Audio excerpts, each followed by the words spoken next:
এতদিন ধরে যেমন ধারণা করতাম আসলে তেমন না। ওনার সাথে কথা বলে আসলে আমার ধারণাটাই পাল্টে গেছে। শুনেন উনি কি বলে।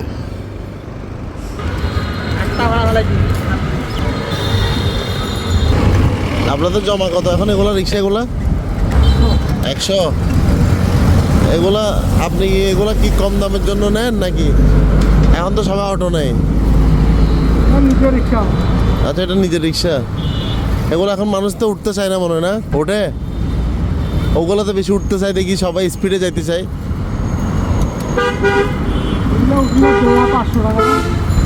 জমা 500 টাকা ওগুলা?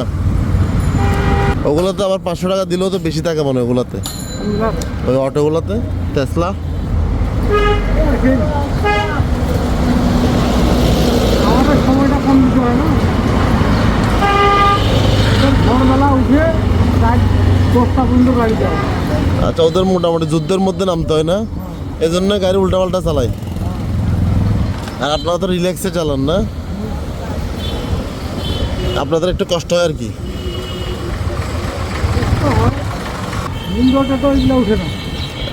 এগুলো তো নিষেধ নাই মেন রোডে, না আপনাদের এগুলা?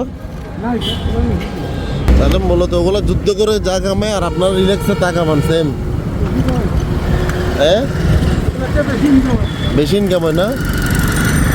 আচ্ছা আচ্ছা, আমি তো আরো মনে হচ্ছে এতদিন উল্টা, ওগুলাতে ইনকাম বেশি, এগুলো আপনাদের অনেক কষ্ট হয়, এগুলাতে ইনকাম কম। এগুলাতে না? আচ্ছা আচ্ছা, এই হচ্ছে কাহিনী। তাই না, আমি তো আরো বলছিলাম এতদিন ভিন্ন জিনিস। আচ্ছা, আমাকে একটা বাবা নামাই দেন।